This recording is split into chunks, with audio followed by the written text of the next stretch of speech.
بسم الله magacayga waxaa la yiraahdaa Cabdullaahi Caagan Cabdi Samad waxaan ahay madaxa maamulka maaliyadda jaamacadda Joobkii jaamacadda Joobkii waxay leedahay ilaa dhowr xarun ay ku leedahay gobolada runtii jaamacadduna waxay ku tirsan tahay bangiga Salaam Somali Bank oo runtii ka caawiyay systemka lacag dhigista wuxuuna u keenay adeeg la yiraahdo dhaweeye adeegaas wuxuu naga saaciday ardayda Soomaaliyeed inuu ardayga asagoo jaamacadda dhex joogo lacagtii uu dhigi karo bangiga in ardayga asagoo gurigiisii joogo asagoo goobtii shaqada joogo intuu lacagtii noo soo diro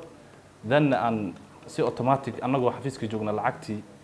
ardayga macluumaadkiisii uu heli karo sababtoo ah arday walba jaamacadda wuxuu leeyahay ID number oo lisbaray systemka bangiga iyo systemka lacag dhigista oo magaciisu saddex qofkiiba akoonka si automatic ah uu ardayga lacagtii laga rabay uu iska jarayo wuxuuna ka caawiyay sidoo kale ardayda Soomaaliyeed inay bangigii tagaan oo feelashii dheeraad ay galaan ardayga waxa laga yaabaa haduu bangigii tago uu system balkii fail galo uu dan hadana failkii muddo joogay dan markuu soo baxo in warqadii documentiga uu bangigii dhigay inuu keensan waayo jaamacadii uu ka dhumo marka waxaan runtii aad barnaamijkaas naga saaciday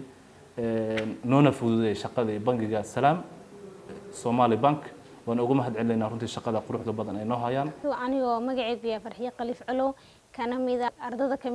dhigata ardada jaamacadda Joobkii kulliyadda Health Science-ka gaar ahaan Public Health-ga waxaan u mahad celinayaa bangi Salaam Somali Bank waxay inoo fududeysay lacagii loo geli jiray faylka lacagii waqtiga ka qaadi jiray inaad shubto inaad rasiid soo heshid inaad waqti bixisid xiisada imtixaanka dib u dhici jirtay waxay noo suurtagelisay adeegga dhaweeye kaasoo lacagtada diri kartid adoo jooga gurigaada goobtaada shaqo